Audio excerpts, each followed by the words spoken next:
Now sa ating text na po ngayong umaga.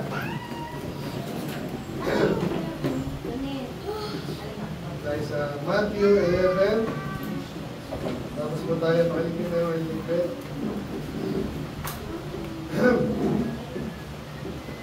Tayo natapos. Ito. Basahin natin po yan hanggang 15. Okay? 7 to 15. Salita po tayo. Kayo muna. Ready, go. And as they departed, Jesus began to say unto the multitudes concerning them, but when ye out into the wilderness, a great shaking in the wind. Mula, but what went ye out for to see? A man clothed in soft raiment? Behold, they that wear soft clothing are in kings' houses. But what went ye out for to see? A prophet. And I say unto you, and more than a prophet. For this is he of whom it is written, Behold, I send my messenger before thy face, which shall prepare thy way before thee.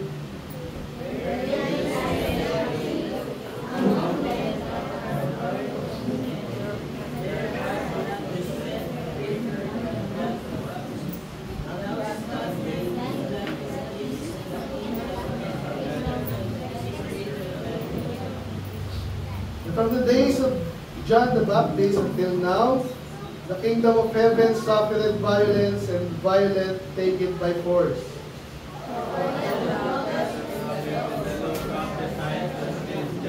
And if you will receive it, this is Elias, which is for to come. Sabay-sabay, sa 15, ready, go. He that hath ears to hear, let him hear. Okay, let's pray, Lord. Salamat sa iyong mga salita. We pray na kayo pong bala. Salamat sa bibilang, Panginoon, mga bagong guests, Panginoon, I pray kayo pong kumilos. Mahalin namin, salitaan niyo, Lord. Ito kailangan parang improvement, Panginoon, sa maraming bagay, but I pray na kayo pong sumunod. At magpala, Panginoon, magturo. Sunod kami sa inyo, Panginoon, seryosohin. Anong gawain, Panginoon, patawarin niyo, Lord, sa marami namin pagkukulang. Kayo pong magpala. In Jesus' name we pray. Amen. Ako na po. Kayo mga bata, pakiyalan na lang, ha? Okay, good morning po sa lahat. Mainit, no? Okay, so naalala niyo yung title natin last time?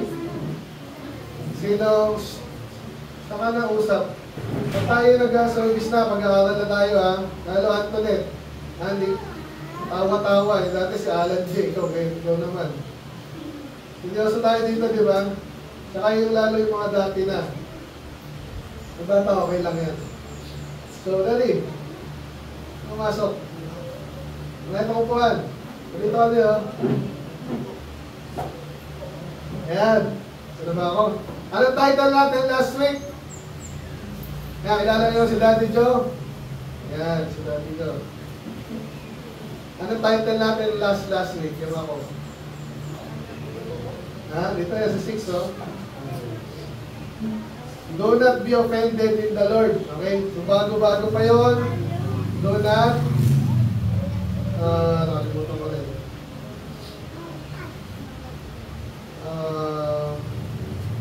Leia, ano yun?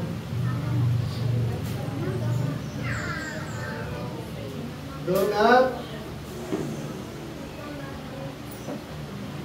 ano yung alis? Do not, limutan ko.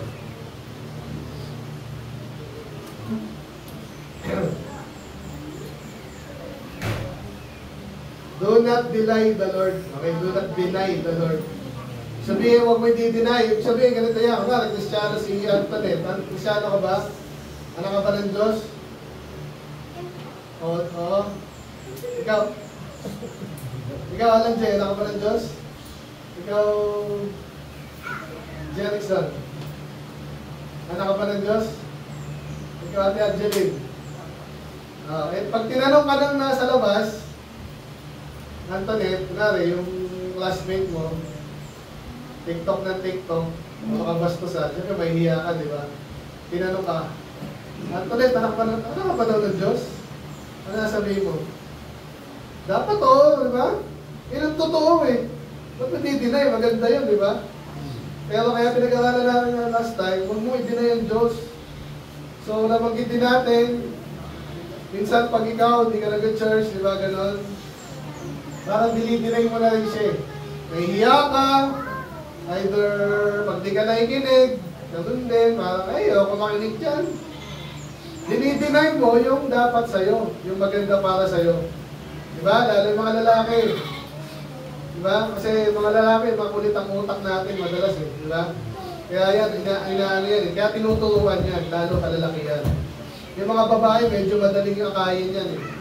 Yung mga lalaki, kunting basketball tayo, wala, kalokohan lang yan. Ang dali natin akayin sa ganun. So, kaya maganda, mag-akay sa inyo, yung salita ng Diyos. Hindi yung sanlibutan, satanas, kabastusan, daming kalokohan sa mundo eh. Okay? So, yun. So, huwag nyo i-deny ang Panginoon. Okay, huwag nyo siyang i-deny ng time, ng pansin, di ba? Huwag nyo siyang i-deny ng pansin. Pinapansin nyo ba ang Diyos? Kung tinanong ko kanina, binabasa mo ba yung Bible mo? Minsan po, nakakalungkot yun kasi ito yung pinaka-importanting libro eh. Tama ba? May mas importante pa ba dito? Pastor, yung math, science. Sino mas importante? Math book o Bible? Alam niyo naman, di ba? Eh, ba't ini-stop yung Bible? Saka pag wala akong ginagawa, sa akin ako basa. Baliktad. Kahit may ginagawa ka. Kasi nga, mas importante ito yung uunahin mo dapat. Okay? Tandaan niyo po yan. Yung mga basic lang po yan.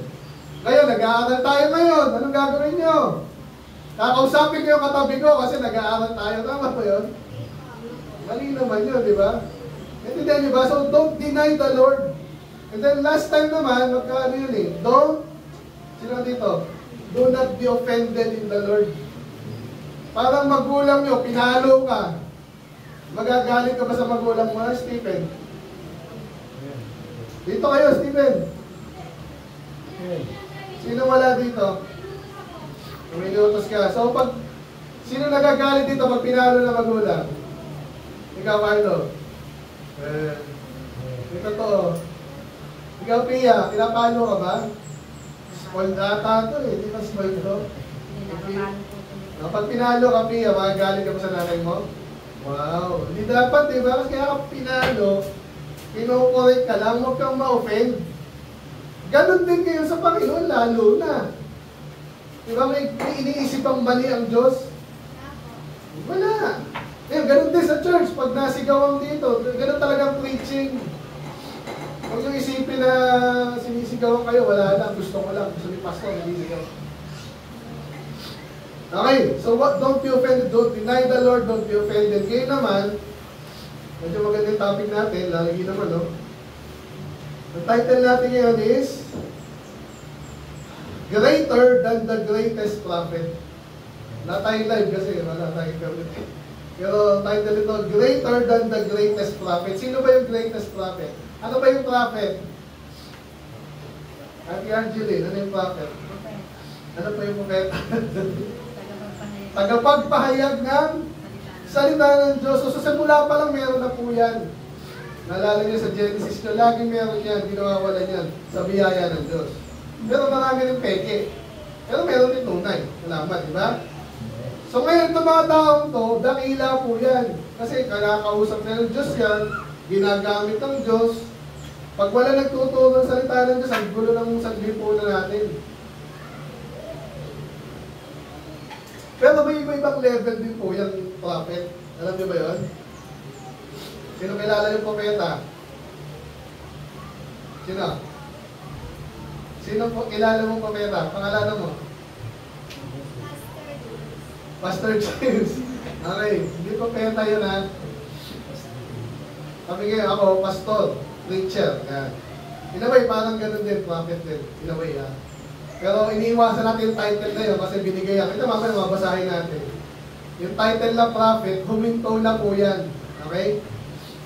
Yung mga nagsulat ng Bible, okay? Wala nang ibang prophet na mabubuhay ulit. Pero yung mga preacher yan. Yan ang tawag natin. Preacher. O sino kilala niyo sa Bible? Dami ah. Sino din?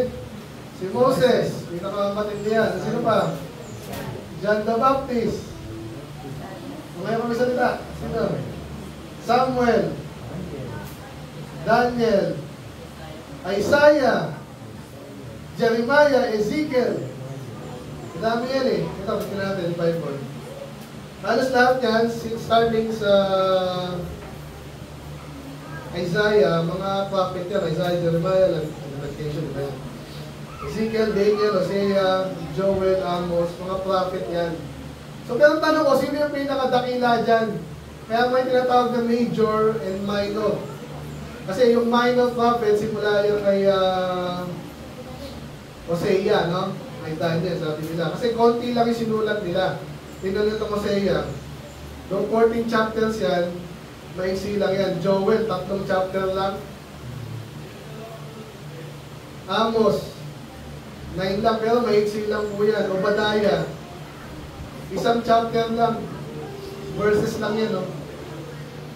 So, sabihin, may minor, may major kasi parang mga lingkod ng Diyos, yung iba, tatamad-tamad, yung iba, hindi pare-pareho lingkod ng Diyos. Diba, mahina talaga. Okay lang, at least naglingkod sa Diyos, di ba? Kaya pag-usapan natin ngayon, yung dalawang lingkod ng Diyos na dakila daw. Sino to? Si nabanggit kanina, si Elijah. Kilala niyo ba si Elijah? Sobrang tindi nito, pinapatay niya kasi mayroong mga kalaban din ng Diyos eh. Isa sa mga talagang kamanghamang yung ginawa niya, pinababaan niya yung apoy. Sino dito, alam niyo yung magician? Sino nakakita ng magic dito? Puro daya lang yun eh. Yung kunwari, lalabas yung palapating, nakatago lang yun eh. Yung mga gamit po ng mga magic magician, ano lang yan eh. Yung bulaklak, naging pula, kanina dilaw, gano'n. May mga daya yan. Pero pag yung mga totoong lingkod ng Diyos, power talaga yun. Hindi madadaya yun. So, ang isang ginawa ni Elijah, nag-offer siya sa Diyos, pinababa yung apoy. Kaya nyo ba yun? Lighter lang kaya natin, di ba? And then may other instances pa, pinatay niya yung 50 tao. So, kasi nga, kalaban ng Diyos. Then, another 50. So, dakila po to si Elijah. Ano pang ginawa ni Elijah? Hindi umulan. Sabi niya, hindi umulan. Tatlong taon at kalahati. Gano'ng katagal yun? Ngayon nga lang, di ba, April, May, uhaw na tayo, natutuyo na yung mga natin, di ba? Mga ilog. 1 taon hindi umulan, tuyong-tuyo tayo. So, at panahon ni Elijah, dahil pinaparusahan yung hari nila, especially, tsaka yung mga tao, hindi umulan 3 taon at kalahati. Isa may magaling to si Elijah. Pag sinabi niya, nangyayari talaga. Okay? So, dakila ba yan? Okay, ano pong ginawa ni Elijah? Yan ang pinakamatindi. No? Tapos pinatay niya yung mga kalaban ng Diyos pala. So, malakas din to eh. Gusto may ganun pala sa Bible, pinapatay yung madami. Huwag yung gagawin ha. Pero yung panahon kasi nila, talagang demonyo yung kalaban eh. Pinatay niya ni Elijah. Yung mga propeta ng kalaban, yung demonyo. Okay? So, dakila to. So, another, yung nabanggit ka rin si John the Baptist. Totoo din yun, no? Eh, sino naman si John the Baptist? Hindi tayo Baptist dahil kay John the Baptist, ha? Mali yung mga ganun, pahayag, ha? Hindi si John the Baptist ang founder natin. Yung mga maling paniwala, no? Pero dakila talaga si John. John the Baptist. Dakila din. So, ang ginawa ni John the Baptist, una siya yung miracle child. Ano pa? So, nag-preach lang. May preach lang din siya, pero wala naman siya masyadong power na pinakita katulad ni Elijah. But still, siya kinukumpara kay Elijah. Okay? So, kasi ang power naman ng mananampalataya at mga preacher, hindi naman sa perform ng miracle. Doon isa yun. Pero especially lagi yung salita ng Diyos.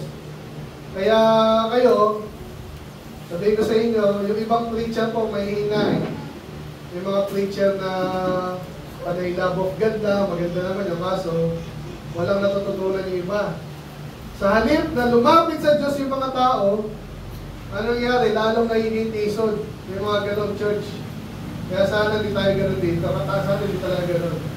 So kaya yung mga ayaw sa salita ng Diyos dito, nawawala lang yan. Ganon dito sa atin. Mabilis nawawala. Kasi nga, pinipin sa atin totoo, pag ayaw nila, hindi sila tatagal. Ganon sa atin dito. Kasi ayaw natin na lumalaki ka sa church, tapos hindi ka naman natututo, tapos ikaw pa yung tisod, or hindi ka lumalago, nakakasira ka pa, ayaw natin ng ganon. Okay? Ganun ba? Ngayon, katabihan ito bata, pero ito mga ito, nakakaintindi na ito eh. Kaya huwag kayo magtataka pag bakit matapang si Pastor. Ganun talaga. Ganun salita ng Diyos. Okay, so umpisa na natin ito. So ito po yung kwento ni John the Baptist na kinumpara siya kay Elijah. Okay, so sabi dito, and as they departed, so ito yung mga si Jesus at yung mga kasama niya, disciples. Jesus began to say to the multitudes concerning John, "What led ye out into the wilderness to see? A reed shaken with the wind?" So tanong po yan, ano po yung wilderness? Ito yung parang disyerto. Okay?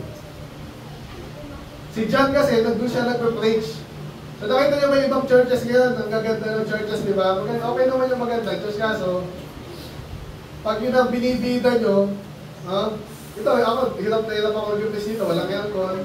Sa amin, naka-aircon kami doon eh.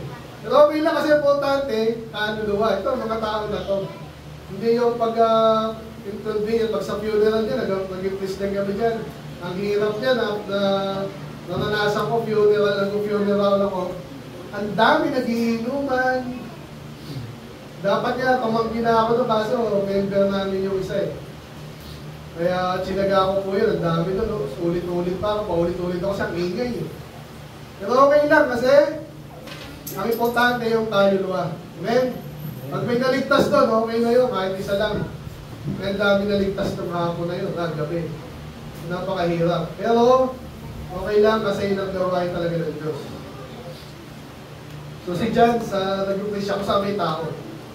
Eh yung parte ng Jerusalem talaga ng Middle East yun, maraming disyerto doon. Sabi natin, sabi dyan, "What went ye out in the wilderness to see?" Kasi nung ito, pinupuntahan talaga siya. Okay? So sana ganun din kayo ha. Kung kayo natututo, no, si Alex, nakikinig yan eh. Yung mga balik ng balik dito, anong hinahanap nyo, Jerickson? Matuto, di ba yan? Kahit sila Christian sa amin. Bakit balik ka ng balik? Yung iba nakita mo, susulpot, mawawala, susulpot ulit. Uy, buhay ka pa pala. Daming gano'n sa church eh. Nakakasama ng loob minsan kasi hindi mahalaga sa kanila yung salita ng Diyos. Parang andun lang kasi dahil nahatak, ganyan-ganyan. Nakakalungkot, di ba? Ngayon mga bago, okay lang ngayon.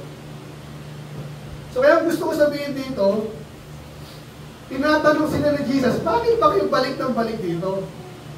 Bakit ba kayo nakikinig? Bakit kayo pinupuntahan yung preacher? So, tuloy natin, alamin natin yung dahilan, yung tama. Binigyan nyo na eh. So sana pumupunta kayo para makinig, matuto. Walang kalokohan dito. Kung gusto ng kalokohan doon, minsan pati school nyo, puro kalokohan, na totoo lang.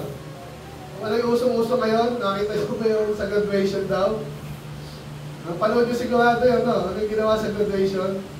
Sabi sa kanila, required daw na mayroon silang gawin after ano. Eh iba, nag-TikTok na doon. Nakita mo ba yun? Iba, kabastusan yung ginawa sa stage. Ba't sila inaalaw ng school? Yung mga teacher nila, ganun din eh. Hindi nila may tatago yun. Yung iba doon, kaya lang nagtuturo para sweldo. Pero totoo dapat, nagtuturo kayo para matuto yung mga tao ng kabutihan at katalinuhan, di ba? Maging matyaga. Mahirap yan eh. Kaya ako dito, kahit na stricto tayo dito eh. Pag may nakita ako nagtatawanan dito, matutuwa ba ako? Binabastos yung salita ng Diyos. Pag yung tatawanan dito. Tama ba? At hindi ako mag-apologize dyan kasi ganun talaga ang church. Yung mga puro rak-rakan dyan, yung mga church na gano'n, rak-rakan sila, ang dami yun, kahit sa Amerika ngayon, gano'n na. Hindi nila ginagalang yung salita ng Diyos. Amen? Amen. So So tayo dito, ganun. Dapat pumupunta tayo para matuto. Kaya tinatanong sila ni Jesus, bakit pa kayo pumupunta dyan? So inulit-ulit, oh. Ba't kayo pumupunta dyan? Dahil may makita kayo, yung reed po ay parang, alam niyo yung mga halaman na konting hangin ang kumbana. Parang tinatanong niya, ganyan ba si John the Baptist? Yung mga lalamya-lamya. Ganyan po ibang preacher eh. Pag sinabi mo yung mga preacher, sabi yung mga ganon. Pastor, ano sinabi mo yung Diyos galit sa bakla? Totoo ba yun? May tito ako bakla eh. Ay, hindi talaga. Joke lang yun. Kaya sabi sa Bible, galit ang Diyos ha? Galit ba ang Diyos sa bakla o hindi? Galit, sabi sa Bible, pinapatay nga yun. Talagang sinunog yun ng Diyos. Sodom and Gomorrah. Mag-a-apologize ka ba kung preacher ka, Lance? Nakikinig ka ba? Makinig ka, ha? Galit ba ang Diyos sa bakla o hindi? Galit na galit. Ngayon na naman, June na naman yun. Nagyayabang na naman yan mga pride. Tapos yung ibang preacher, ay, kaya sila, mahal din sila ng Diyos. Hindi sila mahal ng Diyos. Basta ngayon ko na narinig yan eh. Yun nga eh. Kasi yung mga preacher mahina. Hindi pinipreach yung totoo. Kung pinipreach lang totoo, di nakinig natin lahat. Eh, totoo naman yun eh. Hindi nyo ba yung nasabi ko? Galit na galitan nyo sa bakla. Tapos, ba't hindi narinig ng tao? Ba't di alam? Eh, sa daming Kristiyano daw, mga Christian churches daw. Yan. So, kaya, sinasabi ni Jesus dito, parang pinibuild up niya si John the Baptist. Ibang klase ito. Amen? Hindi ito katulad ng iba lang. Tuloy ko ha, sabi nito. Ano pa? So una si John the Baptist, hindi lalamya-lamya. Number 1. Number 2, sabi dito, but what went he out over the sea? Ba't yung pinupunta si John the Baptist na nakikinig kayo sa kanya? Kasi ang ganda na suot ni Pastor John. Ganun ba? Ano sabi dyan? Ano daw yung suot ni John? Hindi soft raiment, ibig sabihin hindi yung pakyut. Nakakita mo yun ng pakyut na damit? Nung nagsundo ako ng Thursday, mga Flores de Mayo ang uso kayo, mga Katoliko, yun naman ito. Hindi na, kawawa din yung mga bata, pawis na pawis. At init-init, pumaparado sa araw. Anyway, ngayon yung mga suot ng mga ano, di ba? Walang masama na maganda magsuot. Pero minsan, lalo lalaki, Jesse, makinig ka ba? Mga babae, okay lang yung magandang suot. Pero alam niyo yung mga lalaki, ano dapat suot ng lalaki, lalo pag nagtatrabaho? Lalo sa panahon ni John, na nag-preach siya sa disyerto. Hindi yung magbabaho or something, di ba? Kaya sabi dito ni Jesus, kung gusto niyo makakita ng mga uso ngayon, yung mga Koreano, di ba? Napopogi yung mga kayo dyan, ultralet. Parang mga bading na nga yun. Nung panahon namin, kahit pa paano, mga macho-macho pa yun. So, hindi ko rin gusto yun. Kaya si ano yun, John the Baptist, yung ideal na prophet, no? Macho-macho, lalaki-lalaki. Yung katulad na yung mga preacher, wala mo, hindi mo lalaki. Babae mo ito, lalaki. Ngayon, yung mga preacher ganun. Mga kapatid, tayo ay magmahal. Mga ganun ba, lalaki ba ito? Babae, bakla. Yung tunay na preacher, hindi ganun. Nakikita nyo ba? Sinasabi ni Jesus, ito yung tunay na preacher at matindi preacher to si John the Baptist. Kung gusto niyo ng mga soft raiment, doon kayo sa hari. Parang ganun. So, ang tanong ko sa inyo dito, sino mas tinitingnan ng mataas na Diyos? Si John o yung hari? Si John, di ba? Kasi parang inaasal niya yung hari dito eh. Ganun ang ano, kung hindi nyo naintindihan yun ha, parang inaasal. Ginagawa kanina, di ba? Mga bakla. Lalaki sa amin, may bakla sa amin, no? Bigot din. Ang laki ng katawan, nag-gym pa yun. Tapos bakla pala. Tapos magsusuot ng skinny jeans. Tapos pag nagsalita, pinipilit pa yung babae, lalaki.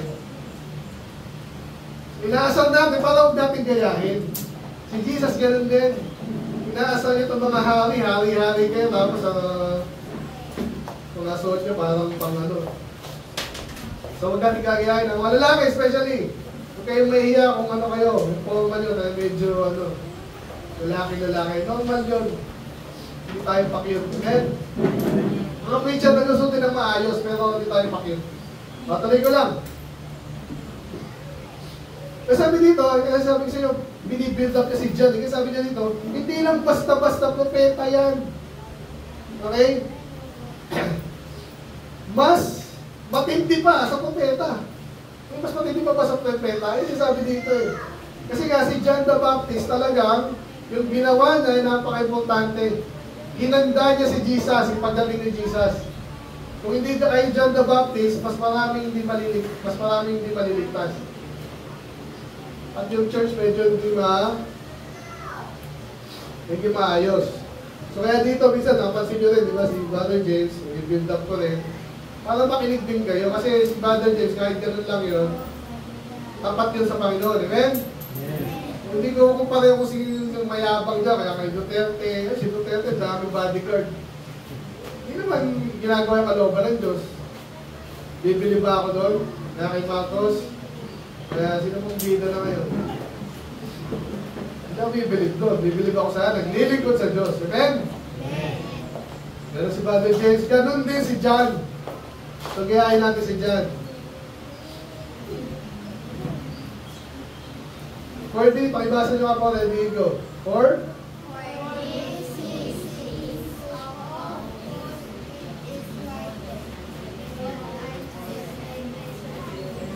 Okay, kahit nyo yan. Okay, so ito daw, sabi ni Jesus si John the Baptist daw, sabi ni Jesus, si John the Baptist, ito yung hinulaan. Sabi ng Bible, darating isang araw si John the Baptist. Pero sabi sa Bible kasi dati, sa Malakay, ang darating ko rin si Elijah. Kasi hindi naman dumating si Elijah kasi patay na si Elijah. Nasa langit na. Okay? So, inaasahan nila, babalik si Elijah, pero pumunta si John the Baptist. So, paano yan? So, iba, disappointed. Pero malinaw sinasabi ni dito, ni Jesus, ito na yun, huwag tayo maghanap ng iba. Okay? Si Elijah, naging John the Baptist, ngayon yung Panginoon, si Jesus pa rin. Ito yung description kay John the Baptist, sabi niya, Verily I say unto you, among them that are born of women, there are not risen greater than John the Baptist. Sa Tagalog, sa lahat daw ng pinanganak, basically sa lahat ng tao, wala nang titindi pa kay John the Baptist. Amen? Matindi na si John the Baptist. Hindi sa yaman, hindi sa pogi, hindi sa... Basta, yung tingin sa kanya ng Diyos, mataas. Kasi nga, lingkod siya ng Diyos eh. Pero ito yung maganda dito, kaya tinatawag niya, ligtas na ba kayo? Sino ligtas na? Taas kamay. Sigurado sa langit. Sino mas matindi? Kayo o si John the Baptist? Ito yung sabi ni Jesus. Notwithstanding, pero, okay, matindi raw si John the Baptist, pero, he that is least in the kingdom of heaven, ito yung mga ligtas, pag sinabing least, mababa. Okay? Pag ikaw daw, ligtas ka, pero mababa ka, mas matindi ka pa rin kay John the Baptist. Paano nangyari yun? Ito po yung tinatawag sa language na parang exaggeration. Okay? Huwag nyo isipin yung mas matindi ako kay John the Baptist. Ibig sabihin lang doon, mas maganda maligtas ka muna. Especially yung mga kausap niya, kasi dito po mga Hudyo. Kilala nila si Elijah, kilala nila si John the Baptist. Kaya ngayon, sinasabi ni Jesus, maganda maligtas ka muna. Huwag kang humanga sa preacher, hindi ka naman ligtas. Amen? Sa panahon natin ngayon, ang daming mga nagtuturo dyan, sikat na sikat kahit sa mga Baptist. Believe na believe sa tao. Bakit? Ako hindi ako pumibilib sa tao, kahit pastor ka pa, yung mga member mo, hindi naman ligtas. Hindi ako... Ahanga ka ba doon? Makinig lang, makinig. Makinig. Okay, hahanga ka ba daw? Marami, may ano, sino pong matitindi dyan kilala doon? Yung pakilala si Mayo. Kaya yung pare, di ba? Pag nag-preach yan, dami ka rin. Pero wala naman yun, di naman nakikinig din yun. Dati Catholic kami, di naman nakikinig.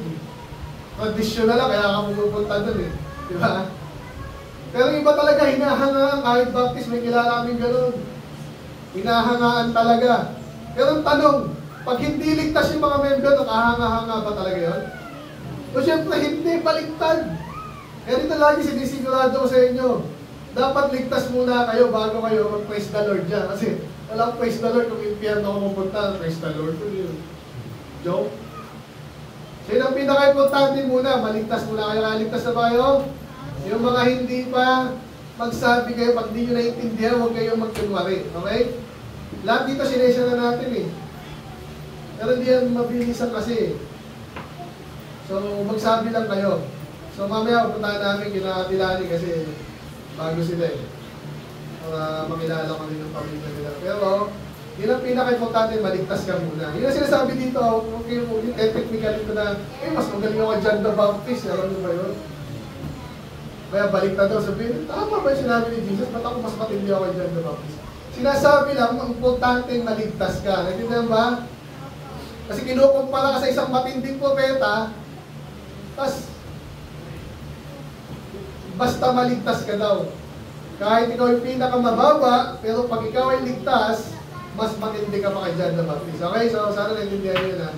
Kaya title natin ngayon, Greater than the Great Prophets. Okay? So, balikan natin mamaya yan, ha? And for kalaban na naman, kalaban. And from the days of John the Baptist until now, the kingdom of heaven suffered violence, and the violent take it by force. Sa Tagalog, sa panahon daw ni John the Baptist, hanggang ngayon, yung langit daw, kaharian ng langit, ay suffer violence, sabihin, inaabuso. Kahit po sa panahon natin ngayon eh. Ako, nag-iinit ang dugo ko pag nakakita ko ng mga false teacher. Kung ano-ano pinagtuturo, mali naman. Ang dami nakikinig, hindi nila naintindihan pinagsasabi nila. Kung tuturo pa rin. Yun ang sama ng loob ko naman, tapos niloloko yung mga tao. Uy, huwag kang pupunta dyan kay Pastor Ray, sabi ko ka, member ka dito eh. Meron kami kilalang gano'n, no? Hindi sila naligtas doon. Hindi tayo nag-aagawa ng ewan dito, nasa inyo naman yan eh. Kaya tinatanong ko sa'yo, saan ba kayo naligtas? Tinuro mo sa inyo yung tama, kung di ka naligtas dyan, ano ginagawa mo dyan? Dapat naiintindihan mo na mali ito. Nasundan niyo ba? Kumari may church, nagturo. Yung mga tao doon, di alam, paano mo maligtas? Hindi ko alam. Anong tinuro sa inyo? Yun ang pinaka-importante. So malamang hindi tunay na church yun. Diba? Kasi nagpabaho ng church, ng preacher, maligtas muna yung mga tao. Pag ligtas na, saka sila tuturuan paano maglingkod sa Diyos, paano matuwa Diyos sa kanila, maglingkod sa Diyos, doon palang papasok yun. Pero pinaka-importante sa lahat, una, maligtas muna sila. Eh paano pag di naliligtas yung mga tao? May maling-mali doon. Nakuha? Okay.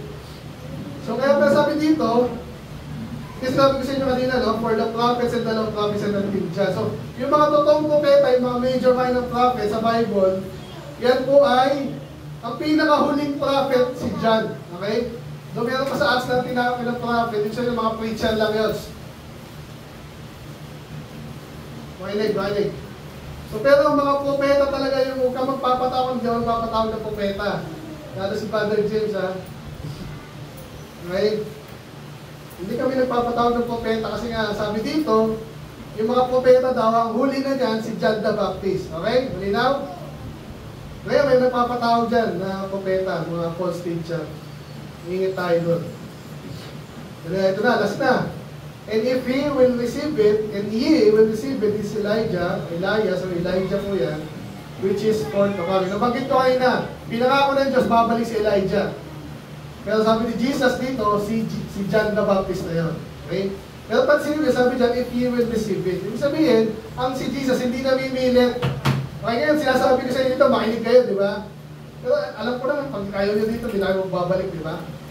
So, si Jesus, sa tayo dito, ginagawa natin, in-encourage lang kayo, makinig, matuto, hanapin yung kalooban ng Diyos. At hindi nyo makikita kahit saan yan, dito nyo makikita yan. Kaya ginagawa lang dito every Saturday, praise aral, wala kayong ibang ginawa kundi yun. Okay, may konti minsan gifts dyan, minsan konti kainan. Pero pinaka-major natin dito pag-aaral sa salita ng Diyos. Amen? Halos isang oras tayo dito eh. Kasi importante. Amen? Amen. Yan, so tanggapin daw natin na si Elijah, hindi na darating, dumating si John the Baptist, siya na yung Elijah. So yung sabihin ito, kailangan lang yung propetang talagang sugo ng Diyos, totoo at makapangyarihan, katulad ni John. Okay? Kapag may nagpipis siya ng parang takot, magituwain na, di ba? Takot sa bakla, takot sa gobyerno. Totoong preacher ba yun? Marami nagsabi sa akin dito, oy, sino ba naging Christian? Ano nyo dyan? Baptist yan, ano ba yan? Sabi niyo, tinuturo niyo kayo, bakla, galitan Diyos sa bakla. Huwag yung tuturo yan, ha? Huwag yung tuturo yan. Susunod ba ako doon? Kanina ako susunod. Kasi sinabi ng Diyos, di ba? Hindi tayo matatakot doon. So, ganun yung spirit ni Elijah at ni John the Baptist. Kaya ganun din tayo. Amen? Kaya last na. Pagod na ako eh. Pero mamaya, balikan natin yung yung kaligtasan para sa iba. Ay, basa nyo. Ready, go.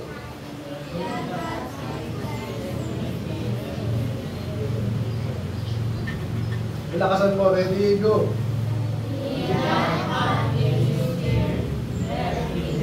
He that hath ears to hear, let him hear. So, yung Katagalan, paulit-ulit po sa Bible, lalo si Jesus.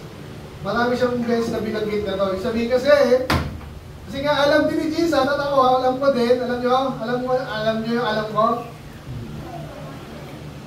Marami. Pero isa sa mga alam ko, minsan, kahit sa grupo na ganito, hindi lahat nakikinig.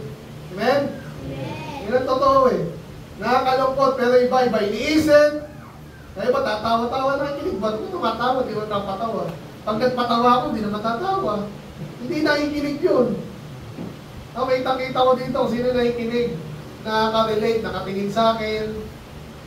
At pag nagpatawa ako, kasi nag-get sa pag seryoso ako, seryoso din yun. Amen? Ito sabi ni Jesus, ito pwede yung title natin ito ngayon eh. Sabi dyan, siyang gustong makinig, siyang may tenga para makinig, nililiteral ko sa iyo sa Tagalog sino may tenga dito? Sino wala? Kasi yung physical yan. Okay? So lahat tayo may tenga, pwede ba sa atin dinikinig, di ba? O ba't ganon? Kaya sabi ni Jesus, makinig kayo. Kasi yung hindi nakikinig, parang walang tenga. Sino may mas matalino po ba kay Jesus? Sino pinapakinggan niya pag magtingin kayo sa kapitbahay niyo, mamaya, bubuksan yung TV? Sino pinapakinggan? Vice Pangit. Anong makikinig mo doon? Puro kabastusan, puro kalokohan. Tito Vic and Joey. Sino pa? So kung makikinig man lang kayo, so kung may gusto kayong pakinggan dapat, sino yon? Si Jesus dapat, kasi pinakamatalino siya, walang tatalo sa kanya eh. Ako ngayon, nire-represent ko lang, okay? Kaya sana ganyan yung habang tumatagal kayo dito, ganyan yung ating attitude. Hindi yung, hindi nakikinig yung bata, bahala mo, bata yun eh. Okay lang yan, at least masanay sila. Okay? Ano ba ang church? Nag-Christian, salita ng Diyos, matapang yung preacher, at least maya, masanay itong mga to. Amen? Kasi yung mga matanda na, naiintindihan nyo na yan eh. Diba, Jesse? Yung taon ka na? 12 ka na, diba? Itong anak ko, 12 din to. So, minsan napagalitan pa rin. Lahat kasi makukulit eh. Pero, sabi dito ni Jesus, siyang may tenga na makinig. Huwag pilitin. No? Pero, hayaan nyo makinig. Yung sabihin, gumawa tayo ng paraan para sila yung makapakinig. Kaya sabi nga sila dito, sa halahala, San Mateo pa kami, Ate Angeline eh. Sinatsaga namin yung lugar nito kasi meron kami lugar dito, salamat. Pero minsan nakakatamad din. Ano? 2 oras. 2 oras, 3 oras papunta, pabalik pa. Para lang makakinig. Si Aliyah, ng salita ng Diyos, pupunta kami dito. Oo, amen? Si Antoinette, si Thea, si Bebang, okay lang. Alam niyo magkano gas ngayon? Doon isang punta doon, 500, gano'n. Pagpabalik, 500 na naman. Okay lang, makapakinig lang na salita ng Diyos Samuel, amen? Hindi sayang yun, si Carlo, lahat kayo. Kasi yung nasasabi dito, hayaan nyo silang makinig. Paano wala nag-preach? Di walang makikinig. Kaya kami, sumusunod kami sa Panginoon, sana kayo din. Amen? Andiyan ka na rin lang, hindi ka pa makikinig. Amen? Next week, Pupunta mo kayo, babalik kayo. Tingnan nyo kung ano bang mas magandang gawin ko, mag-swimming. Minsan-minsan lang, walang problema, di ba? Kami, hindi kami nag-swimming ng may church, baliktad. Tina-timing yan sa walang church. Kasi importante ang church, okay? So, nakikinig ba kayo? Pag nateteng kayo hindi makinig, ito, basahin nyo lang to. Jesse, pakibasa mo nga, ready, go. Yan. Antoinette.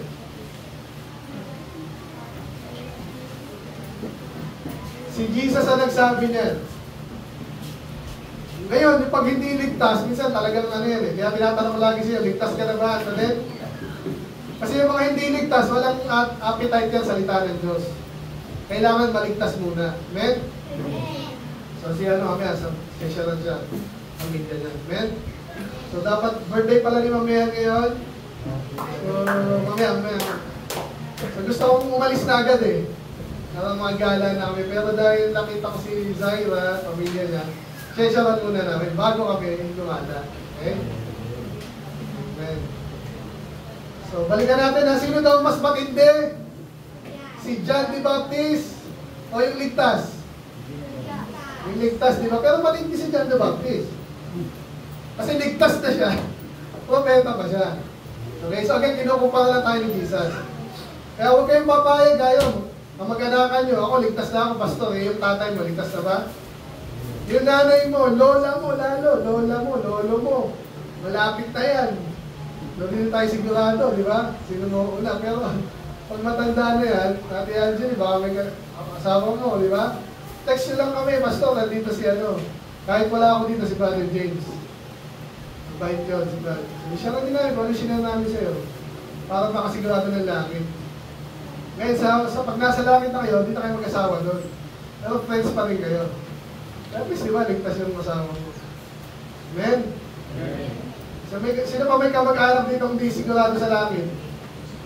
Siguro lahat tayo, di ba? Pag-pray nyo lang lagi, kayo, magtapat kayo para si Alex, makulit. Tapos sabi nung tatay niya, anong pinag-aaralan nyo dyan? Kung makulit ka, sinungaling ka, hindi maniniwala yun, di ba? Pero habang bumabait si Jessica, bumabait si Lance, si Macho, si Aliyah, kung tatakayin tayo, tatay mo gusto namin siya, di ba? Tumatanggi eh, medyo mahihain. Pero pag nakita niya si Aliyah, bumabait. Si Ashley ang bait dahil umatin sa church. Kung tatanong yun, ano ba pinag-aaralan nun? Ako nga din, gano'n yan. Okay, so pag-pray nyo and then magandang testimony kung pakabait niya. Amen? Pagod na ako pero nakailang minuto pa lang ako. So message natin again ha, importante kaligtasan. Importante rin yung maglingkod sa Diyos, pero mas importante ligtas tayo. And then, hayaan tayo makinig. Okay? So, dapat huwag niyong pilitin, pero gumawa tayo ng paraan para lahat halos ng mahalang sa buhay, even yung mahal sa buhay, kahit stranger yan. Yung ibang tao, wala nang kamag-anak na nagmamalasakit sa kanila, di ba? So kaya kami, nag-share kami kahit saan po yan. Pag na-timing nga, may oras kami, share natin yan, basta may schedule tayo. Amen? Okay, let's pray, Lord. Salamat sa iyong salita. I pray na intindihan namin importansya, Panginoon, kahalagahan ng kaligtasan. Kinumpara kami sa matinding mga propeta, Elijah and John the Baptist. Ibig sabihin pala, maintindihan namin ang importante maligtas. Ito yung papataasan dahil dito makakatulong sa amin. Kung may maligtas na Panginoon, yes, maganda maglingkod ng tapat sa inyo.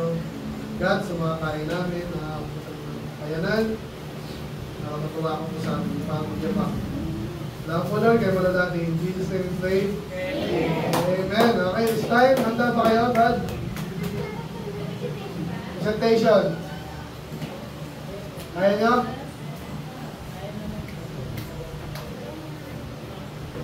Yes or no?